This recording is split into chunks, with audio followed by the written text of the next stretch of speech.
Bismillahirrahmanirrahim. Assalamualaikum warahmatullahi wabarakatuh. Bu Ulfa lanjutkan kembali materi kepribadian Islam. Sebelumnya marilah kita bersama-sama berdoa. Semoga pembelajaran kita kali ini bermanfaat dengan membaca basmalah bersama-sama.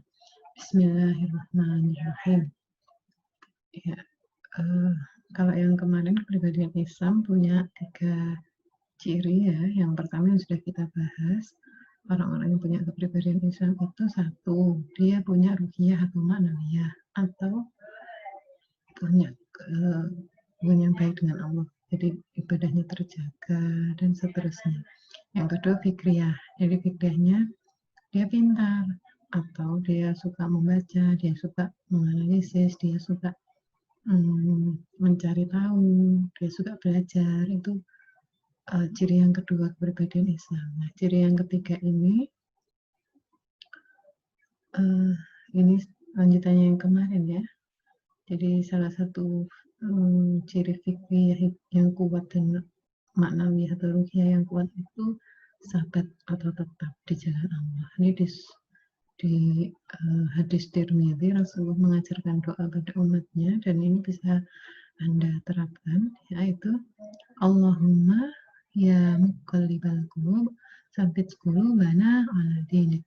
Allahumma, wahai Rabb ya muqallibal qulub, yang membolak-balikkan hati, kokohkanlah hati-hati kami, tsabbit qulubana ya, ala dinik, supaya tetap berada di agamamu. Jadi ini saran saya dibaca tiap selesai sholat atau kapanpun Anda berkesempatan, silakan dibaca.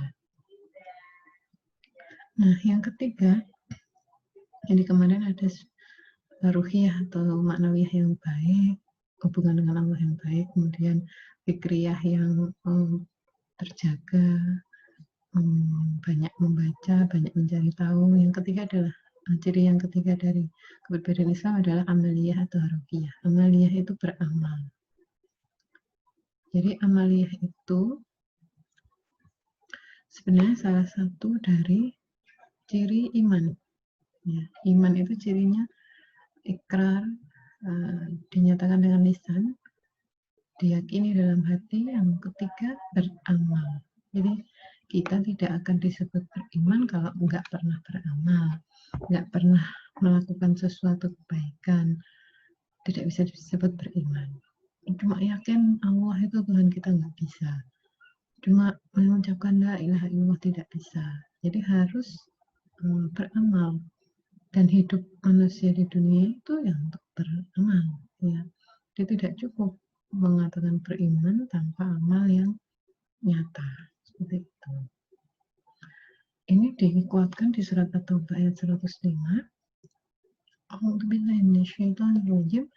Wa qul i'malu fasayarallahu 'amalakum.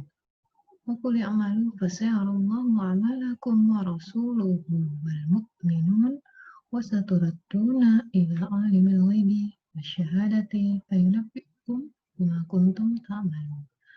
Wa qul i'malu, maka katakanlah i'malu, beramallah kamu, fasayarallahu amalakum, maka akan melihat amalanmu itu siapa? Wa rasuluhu wal mu'minun, orang-orang beriman dan Rasulnya. Jadi ini, i'malu, beramallah, fasayarallahu, maka akan melihat Allah amalakum, terhadap amalmu, wa rasuluhu, dan orang-orang dan Rasul, wal mu'minun, dan orang-orang beriman. Jadi kalau kita beramal, orang beriman, Allah dan Rasulnya melihat, wasaturadduna, dan kamu akan dikembalikan ila alimil ghaib, kepada Allah yang maha mengetahui yang ghaib, wasyahada, dan nyata, fayunabbi'ukum, lalu diberitakannya, bima kuntum ta'malun, diberitakannya kepadamu apa yang telah kamu kerjakan.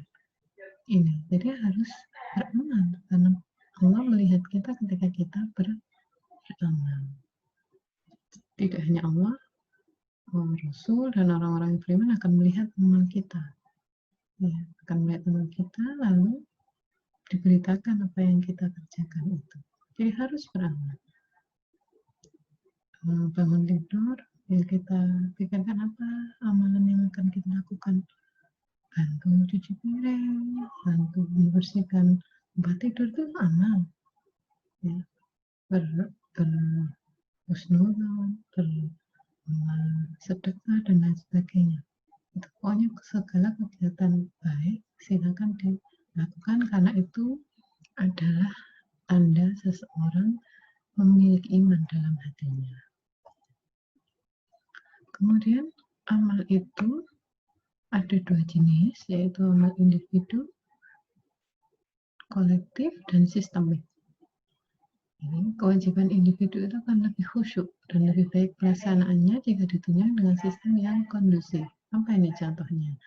Misalnya, kewajiban sholat, ya, akan ditunjang dengan sistem yang kondusif. Kalau misalkan suatu negara itu tidak melarang sholat, kan ada tuh negara-negara yang kalau sholat itu karena mayoritas bukan muslim, kalau orang sholat dianggap aneh, kalau orang sholat ditangkap gitu. Jadi kewajiban individu seperti sholat, puasa, dan lain-lain akan lebih khusyuk jika ditunjang sistem yang kondusif. Jadi di negara kita alhamdulillah semua peribadatan kondusif, bisa dilakukan dengan sebaik-baiknya sehingga tidak ada alasan untuk tidak berbuat baik. Beda dengan di Palestina, Anda mau sholat ditembak, Anda mau naik haji nggak boleh keluar dari Palestina, Anda mau melakukan kebaikan takut dengan orang Israel, gitu ya. Tapi orang di sana berani, pemberani yang tidak pernah takut. Kemudian sholat, puasa, zakat, dan lain-lain itu kan lebih baik jika dilakukan di suasana yang aman, tentram, dan kondusif tentu. Ya, tentu saja. Jadi kalau Anda pernah mendengar cerita atau berita-berita di Palestina itu ya, ada berita hari ini kalau tidak salah, atau seminggu yang lalu, perbatasan Gaza dibom. Jadi misil-misil bom atom itu ditembakkan ke terowongan-terowongan. Jadi orang-orang di sana yang para muslim itu kan hidupnya di terowongan sebagian besar. Karena kalau di atas itu diganggu-ganggu. Mereka membuat terowongan dan membuat rumah-rumah di bawahnya.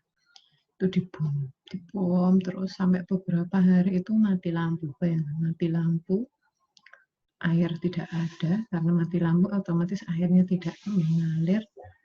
Mereka mau keluar di blokade, keluar maksudnya membeli makanan dan lain sebagainya di blokade. Bayangkan kalau itu terjadi di tempat kita, mau sholat, kalau 1-2 jam nggak makan kan nggak apa-apa, tapi kalau sehari, 2 hari, 3 hari mau sholat lapar, ingat makan, ya. Mereka puasa terus, ya. Jadi mau melakukan kewajiban-kewajiban sulit, tapi mereka tetap melaksanakan dengan baik, dengan pertolongan dari Allah. Ada saja pertolongan-pertolongan. Misalkan ada yang membantu dari bawah tanah, dari negara lain, itu ada. Pertolongan Allah ada karena mereka yakin Allah menolong. Tapi di tempat kita, karena suasananya sangat aman, tentram, kondusif, maka layak kita melaksanakan ibadah itu dengan sebaik-baiknya. Kemudian ada juga kewajiban yang bersifat sistemik. Kalau tadi individu ya, masing-masing orang lah bertanggung jawab pada dirinya. Kalau ini yang sistemik, seperti dakwah, amar ma'ruf, jihad, dan sebagainya, ini harus sistemik. Sistemik artinya nggak bisa dilakukan orang per orang, harus ada suatu sistem. Jadi dakwah kita nggak bisa sendiri. Dakwah akan lebih baik kalau bersama-sama gitu. Amar ma'ruf juga bersama-sama. Jihad apalagi ya, di Palestina itu jihad sendiri yang mati. Jihadnya pasti bareng-bareng, bareng-bareng sesama muslim yang paham, kemudian memerangi orang kafir yang memerangi mereka. Jadi itu mutlak memerlukan ketersediaan perangkat sistem yang memungkinkan terlaksananya amal tersebut. Nah, amaliyah ini, amalan atau seseorang yang bergerak itu sangat penting dalam hidup seorang mukmin. Bayangkan ya, air saja. Anda punya air 1 gelas lah, Anda taruh air itu, Anda tutup, biarkan 1 hari. Masih nggak apa-apa Bu, masih bening 2 hari, masih bening juga 1 minggu. Wah, mulai ada jentik-jentiknya. 10 minggu, mulai warnanya berubah. 5 bulan, mulai jentik-jentiknya tambah besar. 1 tahun, mulai beberapa baunya keluar. Ya, meskipun ditutup, baunya mulai keluar. Ya. Bandingkan dengan air 1 gelas yang kita siramkan ke tanaman. Air itu mengalir, membasahi akar, diserap oleh akar. Oleh akar, air itu tumbuh menjadi daun, batang. Kalau masih ada sisa, dia turun ke sungai. Sungai dia bergerak, mengalir, mengairi sawah-sawah. Jadi airnya gerak terus. Mana yang lebih sehat? Air yang pertama atau air yang kedua? Air yang kedua. Air yang pertama baru seminggu 2 minggu kita mau minum sudah jijik ya, sudah jijik, udah nggak mau, kita maunya buang itu. Dan dia tidak ada manfaatnya hanya menjadi sarang nyamuk ya, kalau terbuka. Begitu juga dengan seorang mukmin, kalau dia diam, tidak beramal, tidak melakukan kebaikan, dia seperti air yang menjijikkan tadi, tidak ada manfaatnya. Jadi kita harus selalu bergerak, gitu. Selalu beramal gitu. Apalagi di masa pandemi. Di masa pandemi ini kita semau-mau kita ya, mau tidur, bangun tidur, mau tidur lagi, bangun sebentar, makan, tidur lagi, bangun lagi sebentar, tidur lagi, boleh. Tapi harus diingat, kita adalah seorang mukmin yang hidupnya untuk bergerak. Meskipun Anda di rumah, Anda bisa melakukan kebaikan-kebaikan.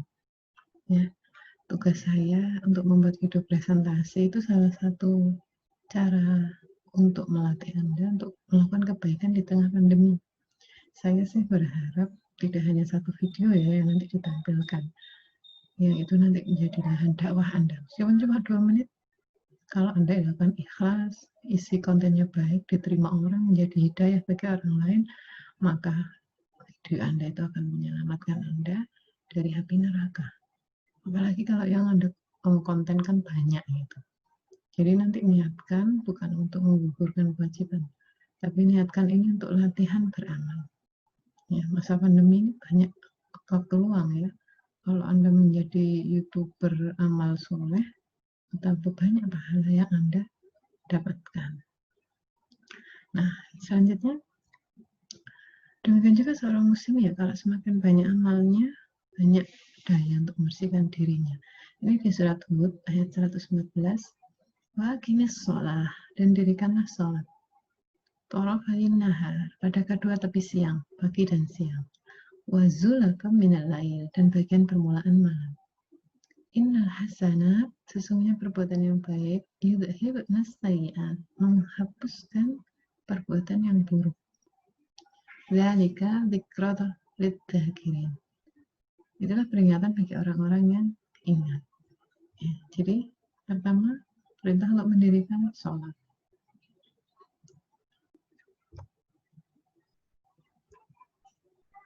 Kenapa? Karena sholat, antar sholat dengan sholat yang lain itu menghapuskan dosa antar sholat itu. Jadi itu peringatan bagi kita. Jika kita ingat, udah kirim untuk orang-orang yang ingat. Nah, mengapa harus beramal? Ini diulas kembali untuk mengingatkan kita agar kita lebih banyak lagi untuk beramal. Yang pertama, kenapa harus beramal? Karena ini kewajiban pribadi. Az-Zariyat ayat 56, wa ma khalaqtul jinna wal insa illa liya'budun. Dan tidak aku ciptakan jin dan manusia kecuali agar mereka beribadah.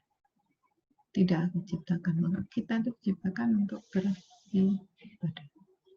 Sebagai hamba Allah harus menyadari ya, kalau kita diciptakan bukan untuk main-main. Kita diciptakan untuk beribadah. beribadah, berarti beramal baik untuk mendapatkan keridhaan Allah. Dan beramal itu adalah cerminan bahwa kita itu hamba Allah. Yang kita itu hamba Allah, maka kita beramal untuk mendapatkan keridhaan Allah. Jadi apa pentingnya beramal? Karena itu kewajiban kita sebagai seorang manusia.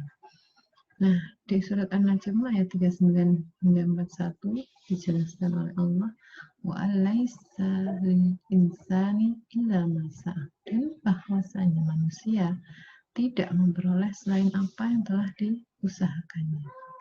Wa anna sa'yahu sawfa yura, dan bahwasanya usahanya itu kelak akan diperlihatkan kepadanya. Tsumma jazahul jaza'al awfa, kemudian akan diberi balasan dengan balasan yang paling sempurna. Ya, jadi kita itu tidak akan mendapatkan selain apa yang kita usahakan. Usaha kita itu akan diperlihatkan nanti di akhirat. Kemudian diberi balasan yang paling baik. Kalau usahanya baik, balasannya juga paling baik. Tidak ada usaha, ya tidak ada balasan. Jadi sebenarnya itu untuk diri kita, bukan untuk orang lain. Kemudian kenapa kita harus beramal? Yang kedua, karena ini kewajiban kita terhadap keluarga. Ini di surat At-Tahrim ayat 6 dijelaskan, ya ayyuhalladzina amanu, hai orang-orang yang beriman, anfusakum, peliharalah dirimu, wa ahlikum, dan keluargamu, naran, dari api neraka, wa quduhan nas wal hijarah, yang bahan bakarnya adalah hijarah. Wa quduhan nas, yang bahan bakarnya nas itu manusia, dan hijarah batu. Dilanjutkan, alaiha malaikatun ghiladun syidadun, di dalamnya ada malaikat yang sangat keras lagi kejam. La ya'sunallah, yang tidak bermaksiat pada Allah, ma amaruhum wa yaf'aluna ma yu'marun, mereka melakukan apa-apa yang diperintahkan. Itu. Jadi kewajiban kita, kenapa kita harus beramal? Karena keluarga itu adalah lapis kedua pembentukan umat. Pribadi, satu-satu orang, ya. Anda, saya, kemudian Anda punya keluarga. Nah, Anda punya ayah, ibu, adik, kakak, dan seterusnya. Keluarga-keluarga ini gabung jadi satu rumah. Satu rumah bergabung, ada rumah-rumah jadi satu RT. RT bergabung jadi satu RW. RW bergabung jadi desa. Desa bergabung jadi kecamatan. Kecamatan bergabung menjadi kabupaten. Kabupaten bergabung menjadi provinsi. Provinsi bergabung menjadi negara. Negara bergabung menjadi dunia. Jadi sebenarnya keluarga itu adalah lapis kedua pembentukan umat setelah pribadi. Jadi pribadi amal dulu, kemudian setelah pribadi beramal, diharapkan keluarganya juga beramal. Kalau keluarga itu beramal baik semua, masyarakat juga akan baik, ya, akan baik. Setiap muslim seharusnya mampu membuat keluarga yang berhikmah untuk Islam. Jadi tujuan kita berkeluarga atau punya keluarga itu harus melibatkan keluarga kita beramal Islam di seluruh kehidupan. Ya, beramal bersama-sama keluarga, berbuat baik bersama keluarga. Nah, yang ketiga adalah kewajiban terhadap dakwah. Jadi beramal bagi seorang muslim itu beramal bergerak, bukan hanya tuntutan kewajiban diri dan keluarga, tapi juga tuntutan dakwah. Islam tidak menuntut seorang soleh secara individu, tapi juga secara sosial. Kalau Anda soleh sendirian itu nggak ada manfaatnya. Air itu ya kalau satu tetes, itu soleh secara pribadi. Bening, netes dari satu daun ke daun yang lain, menguap. Tapi manfaatnya kan sedikit dibanding kalau air itu bergabung dengan tetes-tetesan air yang lain, dia kan menjadi gelombang. Dia bisa mengairi sawah, mengairi rumah-rumah, dia menghidupkan tanaman-tanaman kemudian dimanfaatkan manusia, manusia kemudian bisa bertanam, bisa beribadah karena badannya kuat. Itu bersama-sama airnya. Kalau air setetes, untuk wudhu aja nggak cukup, untuk minum aja nggak cukup. Anda pernah waktu haus, air Anda habis ya, galon habis, di kulkas habis, tempat air habis, ada satu tetes, Anda minum, kira-kira hilang nggak hausnya? Ya haus, apalagi kalau pas setelah puasa gitu ya, buka puasa, pas pulang ke rumah nggak ada orang atau pulang ke kos, pas nggak ada minum, betapa sengsaranya kalau anak kos, betapa merananya pulang dari kampus. Kalau pas nggak pandemi lah, kan biasanya kuliah sampai sore-sore meskipun Ramadan, pulang sore waktunya buka puasa, belum sempat beli-beli,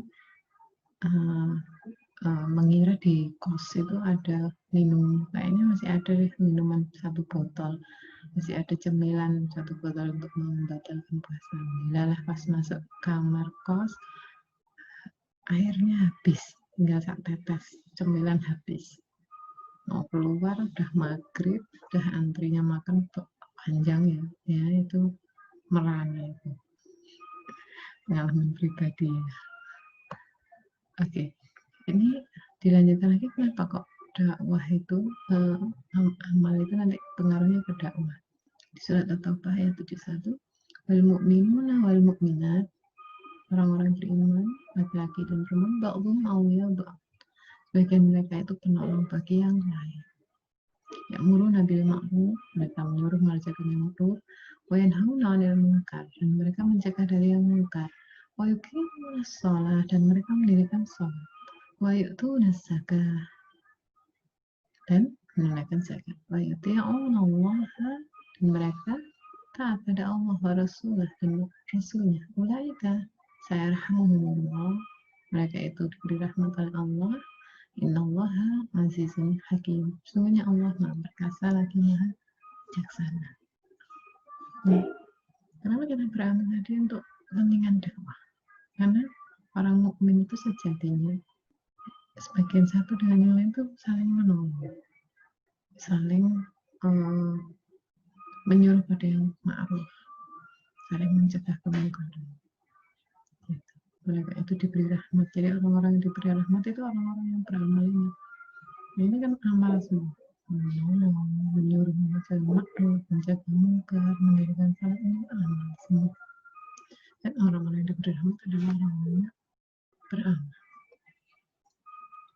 Allah juga berfirman di surat Ali Imran 104, wa takum minkum ummatun yad'una ilal khair, dan tidaklah ada di antara kamu ya sekarang umat yang menyeru pada kebajikan, yad'una ilal khair wa ya'muruna bil ma'ruf, menyuruh pada yang ma'ruf, wa yanhauna 'anil munkar, mencegah dari yang munkar.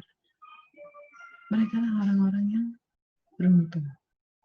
Jadi kalau Anda mau jadi orang yang beruntung, itu cirinya apa? Pertama, Anda banyak-banyak menyuruh orang untuk berbuat baik, banyak-banyak menyuruh orang untuk tidak berbuat kejelekan. Baru Anda jadi orang-orang yang beruntung. Seperti itu.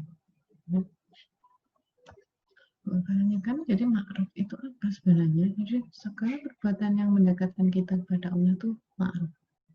Kalau mungkar, segala perbuatan yang menjauhkan kita dari Allah itu mungkar.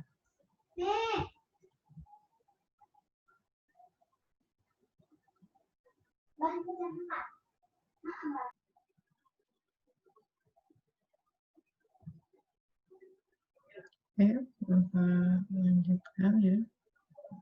Jadi sampai mana tadi? Keluarga sudah ya. Ini juga sudah sampai sini. Ya, ini lanjutannya yang sebelumnya ma'ruf tadi. Kemudian Allah juga berfirman di surat Fussilat, wa man ahsanu qawlan, Siapa yang lebih baik perkataannya? Mimman da'a ilallah, daripada orang yang menyeru kepada Allah. Wa amila sholihah, mengerjakan amal yang soleh. Wa qala, dan berkata, innani minal muslimin, sesungguhnya aku termasuk orang yang menyerahkan diri. Muslimin dari kata salama. Salama itu berserah. Ya, salama. Kalau orang yang selamat atau orang yang menyerahkan diri artinya muslim. Orang yang muslim yang menyerahkan diri banyak artinya muslimin, orang-orangnya banyak. Jadi di dunia ini perkataan itu kan banyak ya, termasuk di medsos. Mulai dari bangun pagi, pasti yang kita lakukan itu ngomong ke ibu kita, ngomong ke siapa. Kalau nggak ngomong, nulis. Itu sama aja perkataan yang kemudian dituliskan. Waktu kita nulis WA atau apa gitu di Facebook kan kita berkata kan sebenarnya. Jutaan kata, mungkin juga miliaran kata di dunia ini. Tidak ada yang melebihi kebaikan perkataan orang-orang yang mengajak kepada perbuatan baik. Ya, termasuk nanti tugas video itu, mungkin bisa saya katakan Anda punya mata kuliah banyak sekali, 144 kalau S1 ya.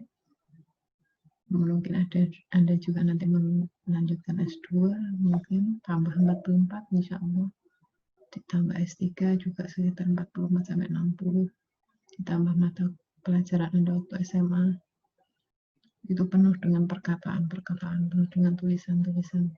Tapi semua perkataan yang Anda pernah katakan mulai Anda kecil sampai Anda kuliah, sampai lulus, tidak ada yang lebih baik daripada ketika Anda membuat video yang menyuruh orang lain untuk berbuat amal soleh.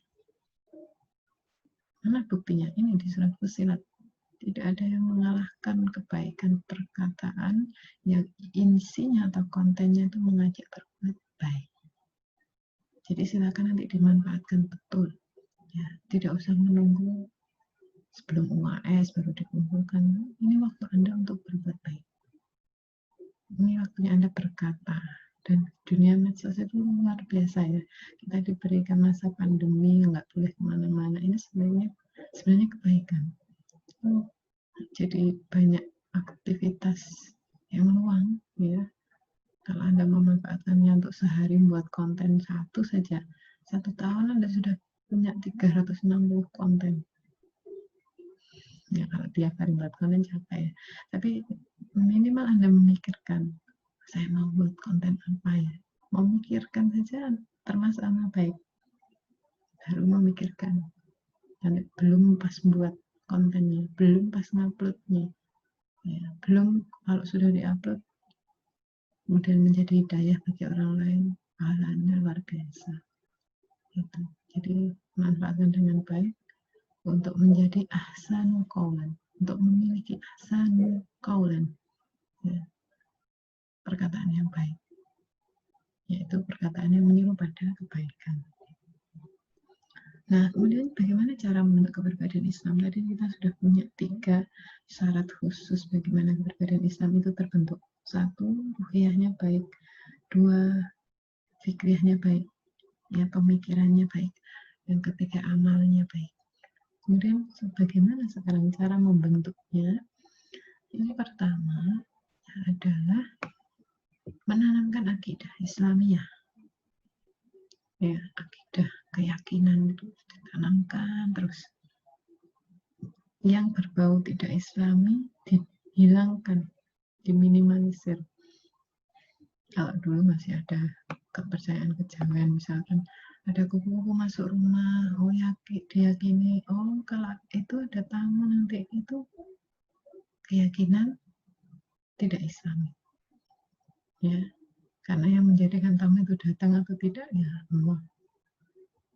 Nanti ada kelelawar, berarti ada penyakit yang datang ke rumah kita. Itu pemikiran atau akidah yang tidak Islami. Karena adanya penyakit atau enggak, itu Allah yang menjadikan ada. Ya. Jadi itu harus ditanamkan terus menerus. Lewat apa? Lewat yang kedua ini. Menjadikan akidah sebagai landasan berpikir. Jadi menjadikan Allah itu satu-satunya zat yang paling kuat dalam pikiran kita, yang paling berkuasa, ya, yang paling bisa melakukan apapun. Itu. Yang ketiga caranya, jadikan akidah Islam itu pengendali tingkah laku. Contohnya, waktunya puasa, ada minuman di kos kita. Kalau kita minum pun teman kita nggak tahu. Tapi kita punya keyakinan bahwa Allah itu mengawasi. Sehingga tingkah laku kita terkendali. Nggak jadi. Gitu. Membuat konten video YouTube. Awalnya, ini biar nilai PAI-nya bagus. Gitu. Biar subscribernya banyak. Biar viewernya banyak. Tapi seiring dengan itu, kalau keyakinan Anda perbaiki sedikit demi sedikit, Anda mempunyai tujuan bukan untuk itu, tapi untuk berdakwah agar Allah ridha pada kita, agar kita termasuk orang yang baik. Ya, kita melakukannya bukan untuk nilai lagi, tapi untuk Allah. Itu. Jadi akidah itu mengendalikan tingkah laku kita. Bagaimana cara membinanya? Ya. Cara membinanya yang pertama adalah meningkatkan cara berpikir Islami.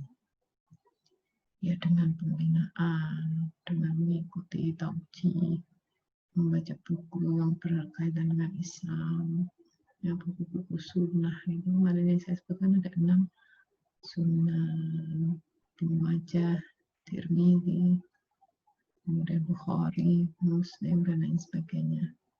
Itu. Jadi kita tingkatkan terus. Berarti tidak ada hari tanpa mengasah pikiran kita. Tiada hari tanpa mencari tahu tentang Islam. Yang kedua, meningkatkan cara pengendalian jiwa Islam dengan ibadah. Yang kedua, dengan ibadah. Perbanyak ibadah, taatan. Terus bagaimana tampilan orang yang pribadinya itu sudah Islami? Ciri-cirinya apa? Uniknya apa? Kita perlu tahu biar bisa mematutkan gitu ya. Oh, saya ini kayaknya sudah ada deh sedikit kepribadian Islam. Oh, saya kayaknya sudah banyak kepribadian Islam. Cirinya yang pertama, dia mampu jadi pemimpin, sekaligus mampu menjadi orang yang dipimpin. Ya, jadi pemimpin dia bisa. Ya, waktunya sholat, imamnya nggak ada ya, imam rutinnya nggak ada. Kita siap jadi imamnya. Berarti kan sudah punya kemampuan baca Quran, kemampuan untuk bisa menjadi imam. Tapi sekaligus juga siap jadi makmum. Tuh, jangan jadi imam terus, nggak mau jadi makmum. Yang kedua cirinya lembut sekaligus keras. Lembut pada orang mukmin, ya keras pada orang kafir yang mau memerangi. Ya, terus saya garis keras pada orang kafir yang mau memerangi. Keras pada orang mukmin yang dia melakukan kemaksiatan yang jelas-jelas merugikan orang. Ya. Kalau ada orang mukmin, sama-sama mukmin, satunya membunuh tetangganya atau berkelahi, kita harus keras agar memisah. Yang ketiga, zuhud, tapi menikmati hidup. Zuhud ini bukan berarti orang miskin. Zuhud itu memanfaatkan dunia sewajarnya, mengambil yang paling minimal. Saya pernah ketemu ini dengan, ya mungkin teman saya yang bertemu ya, dengan seorang berisap gitu, kaya orangnya, peneliti, sangat kaya raya. Diundang ke sini biasa untuk conference atau untuk seminar internasional biasanya. Terus beliau diajak jalan-jalan ke mall gitu. Yang ngajak jalan-jalan tuh belanja gitu. Biasa kalau di mall belanja. si bapak ini, profesor ini, pergi ke tempat buah-buahan, beli buah. Teman saya mikir, dia mungkin belinya apel sekilo, apa sekilo gitu ya, untuk selama dia di hotel gitu. Dibiarkan, jadi dia pergi ke tempat buah-buahan, kemudian waktu bayar, ternyata dia itu cuma habis 20.000.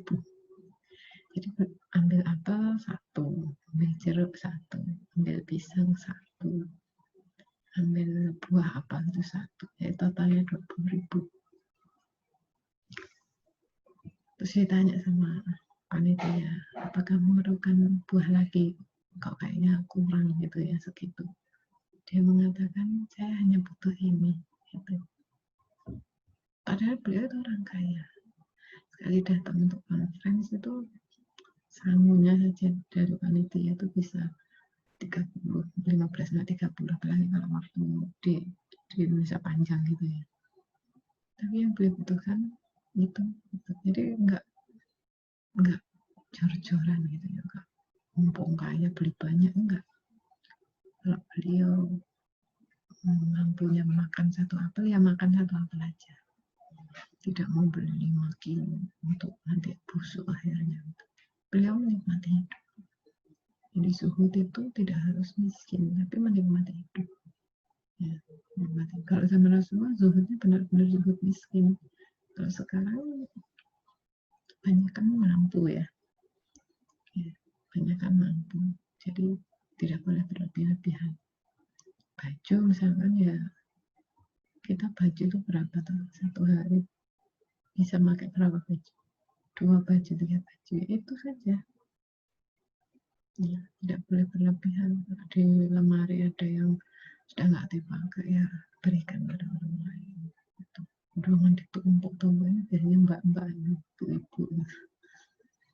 Saya juga termasuk yang harus evaluasi. Tidak perlu beli terus tanpa kita kita butuhkan atau kita inginkan. Kalau kita butuhkan ya boleh, kalau hanya sekedar ingin nggak usah gitu. Karena orang Islam yang pribadi Islam nggak seperti itu. Yang keempat, mampu menguasai dunia, layak sukses di akhirat, menguasai dunia. Jadi kan ada salah satu ciri, yaitu fikrihnya bagus ya. Fikrihnya orang yang pribadinya Islam itu fikrihnya bagus. Dia mampu menguasai dunia. Ya, bidang ekonomi dikuasai, pendidikan dikuasai, gitu. Dikuasai karena dia mampu, kompeten, dan itu diawali dengan belajar, diawali dengan keyakinan dia di dunia itu untuk beribadah, diawali dengan keyakinan bahwa dia di dunia itu untuk beramal. Gitu. Yang kelima, tidak rakus, ya, tidak rakus dunia, tapi juga tidak sengsara.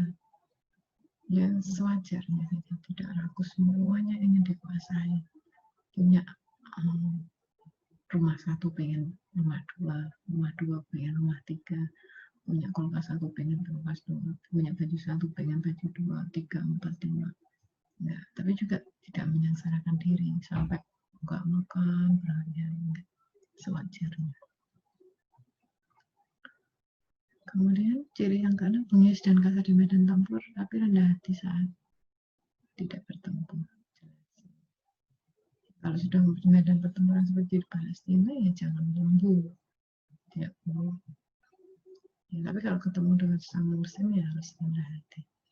Mumpuni atau pintar ini istilahnya ya dalam sisi pemerintahan, hukum fikih, perdagangan, dan politik. Ini maksudnya tahu pemerintahan, misalkan meskipun ada masih mahasiswa gitu. Siapa presiden kita? Oh ini. Siapa wali kota kita? Oh ini. Oh, berapa partai-partai yang ada? Oh sekian. Mana partai Islam, mana partai yang tidak Islam, mana yang nasionalis, ini tahu ini. Ada kemampuan untuk mencari informasi ke sana, meskipun ada masih mahasiswa, termasuk pemerintahan di kampus. Ya. Tidak, pokoknya berangkat pagi, kuliah, pulang sore, nggak tahu apa-apa, gitu. Nggak tahu tentang politik kampus, politik di kota, politik dunia, politik negara, gitu. Pokoknya manut aja, nggak ada aktivitas berpikir, gitu. Selain itu juga tahu hukum fikih. Ya. Ini bukan menguasai, kalau mumpuni ini memang syarat.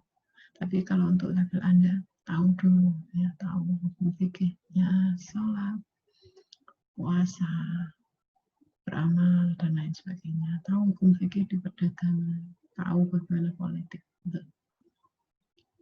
Ciri yang ke-8, dia khusyuk dalam sholat, menjauhi perkataan yang tiada berguna. Jadi nggak gampang-gampang ngomong. Kalau di medsos nggak gampang-gampang ngetik di medsos.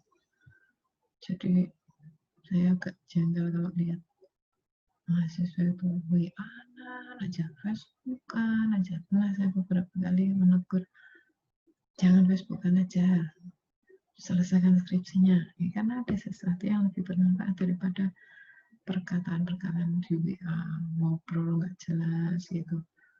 Ya. Kul khairan awliyasmut. Rasulullah menyatakan, katakanlah yang baik atau diam. Karena diam itu lebih selamat. Tapi kalau waktunya ngomong, ya ngomong, tapi ngomong yang baik. Waktunya ngetik di WA, Facebook, Twitter, Instagram, ya ucapkan perkataan yang baik, yang ada manfaatnya. Kalau nggak ada manfaatnya, tinggalkan. Kemudian membayar zakat, menundukkan pandangan, memelihara amanat, ini semua adalah amal. Ya, ini amalan-amalan yang melatih kita untuk memiliki kepribadian yang Islam. Cara memeliharanya bagaimana sekarang? Yang pertama, menjadikan akidah Islam sebagai kepribadian, menjadikan halal haram sebagai tolak ukur, ya, menjadikan itu Allah sebagai makna kebahagiaan.